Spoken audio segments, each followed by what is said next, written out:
Hello, my friends, and welcome to the channel. I am Nicole, and I live in India. And today I'm going to be doing a reaction on a video that my husband actually sent me, so I know it's gotta be good. This is finally, scientists accept this from ancient Hindu sages. I have no idea what it's about, so let's get to it. But if you haven't already, please give me your like, please give me your subscribe, and let's go.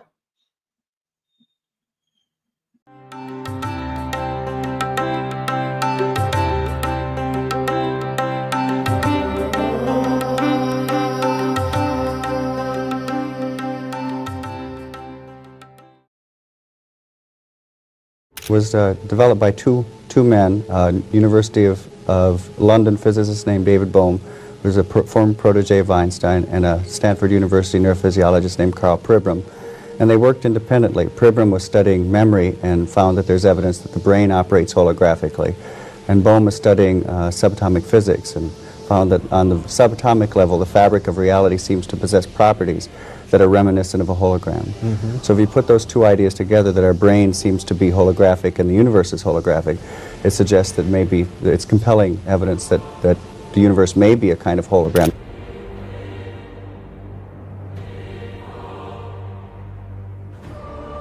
The concept of the universe as a hologram and the profound relationship between mind and reality has intrigued scientists, philosophers, and mystics alike. The holographic principle and the ability of human consciousness to influence reality are discussed extensively in Michael Talbot's The Holographic Universe, and are influenced by the works of physicist David Bohm, neurophysiologist Carl Pribram, and various spiritual teachings of Hinduism. The idea of the universe as a hologram comes from a convergence of quantum physics and neurophysiology. The theory posits that just as a hologram contains the whole image within every part, our universe and all phenomena within it may be embedded in a higher dimensional reality.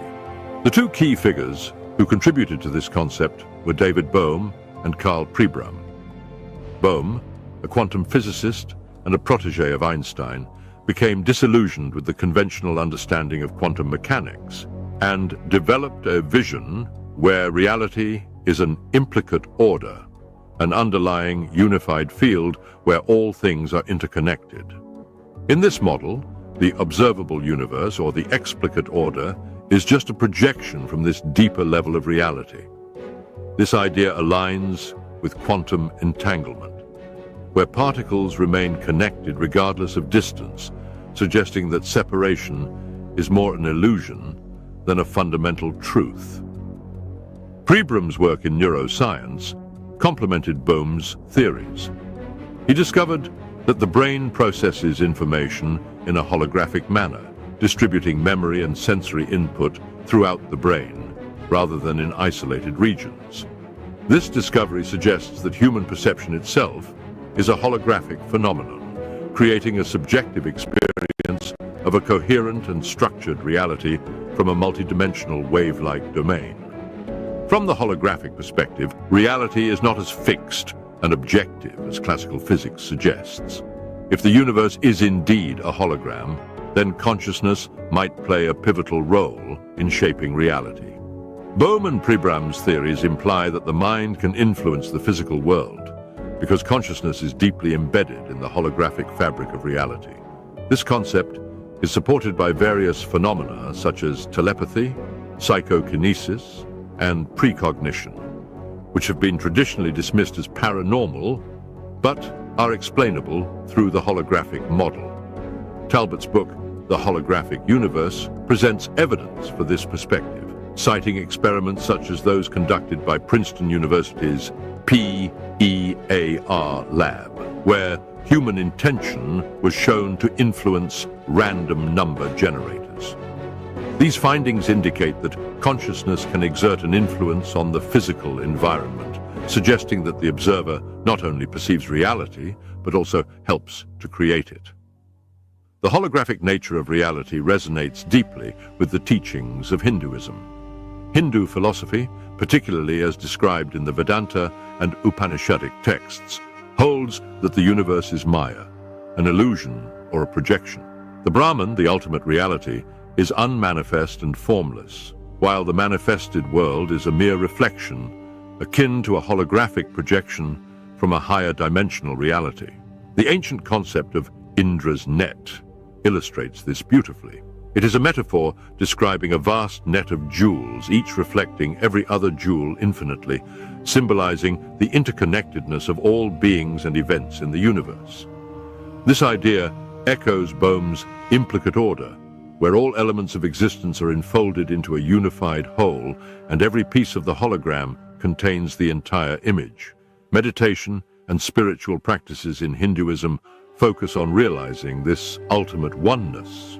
Enlightened beings or yogis are said to transcend the illusion of separation, experiencing a state where consciousness and reality are not separate, but aspects of the same fundamental unity. Such states of consciousness are described as samadhi, where the mind merges with the universal consciousness, dissolving the boundaries between self and the cosmos. Quantum physics has also demonstrated that observation affects reality. The famous double-slit experiment revealed that particles behave differently when observed, collapsing from waves of potential to fixed particles. This effect suggests that the mind may influence physical events on a quantum level, reinforcing the idea that consciousness and matter are intimately connected. Bohm believed that the universe is like a flowing stream, constantly unfolding and refolding into itself. This aligns with the Hindu understanding of cycles of creation, preservation, and destruction that are eternally manifesting and dissolving. Bohm's dialogue with Krishnamurti, a renowned spiritual teacher, further explored how perception and thought shape human experience and reality. The two thinkers emphasized that fragmentary thinking leads to division and conflict, whereas understanding the underlying wholeness brings about harmony. Understanding the universe as a hologram has significant implications for how we live our lives. If our thoughts and emotions shape our reality, as both modern science and ancient wisdom suggest, then cultivating a positive and coherent mindset is crucial. Practices such as mindfulness, meditation, and visualization could have the power to reshape our experiences and even influence the physical world. In Hinduism, this is reflected in the practice of sankalpa, or setting a firm intention, which aligns one's energy with the desired outcome. Similarly, the law of karma operates under the principle that actions and even thoughts have ripples that affect the universe. This is strikingly similar to the idea that the mind, being part of the holographic whole, influences the larger reality. The holographic model of the universe challenges the Newtonian Cartesian worldview, proposing a cosmos that is far more interwoven and consciousness-driven. Bohm and Pribram's work suggests that the distinctions we make between mind and matter, inner and outer, and spiritual and physical, are artificial. The human mind is not a mere observer of reality, but an active participant in the cosmic dance, with the potential to shape the world in profound ways.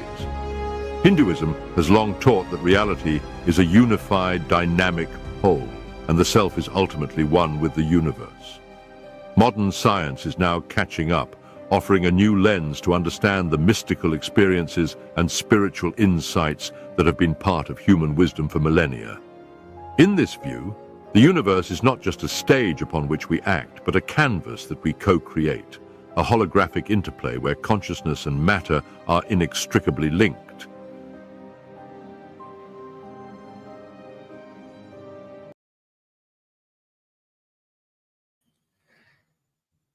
That was deep. It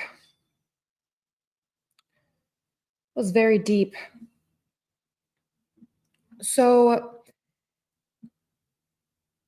wow. I'm trying to wrap my thoughts. Now, I am not sure. I mean, I'm not sure if I'm down with the thinking that the entire universe is a hologram, but I definitely 100% believe that our minds are much more powerful than we think. I do believe in mind over matter. I do believe in saying an intention. I do believe that if you put it out there and you work for it, and that is your goal, your motivator, that there is a more likely or higher chance that it will come back to you. I remember, and even just mind over your body. I remember being in second grade, and I didn't want to go to school. I was being bullied and I was having a hard time, and I decided I was going to be sick. And so over the course of a few days, I'd made myself sick, and then my mom eventually had to say, "Hey, I need to take her to the doctor. I can't allow her to miss school, and she's sick." And I remember going to that doctor and being so scared that they were going to find out that I wasn't sick because I was making it all up. And all of a sudden, I had a diagnosis of pneumonia in my left lung. I mean, I know that I did that to myself. I gave myself pneumonia. And later on in life, I wanted green eyes so very badly. I had blue eyes up until I was about 12 or 13 years old.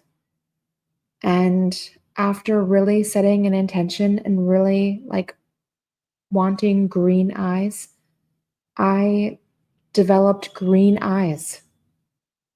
That's crazy, but it happened. I have blue eyes when I was little and green eyes as an adult. And that's something that, like, eye color can change, but not generally when you're 14 years old. So I do believe that there is a power of mind over matter. Could it be mind over a holographic or part of a holographic universe? I don't know. That is a stretch. That is crazy. But I definitely believe that there could be something there. I do believe in mindfulness. I do believe in positivity, and I can understand this as a concept. So very, very interesting, and I'm very thankful that my husband took the time out to send this to me. Thank you. Anyway, if you like the reaction, please give a like, please give a subscribe. As always, I love you, and bye-bye.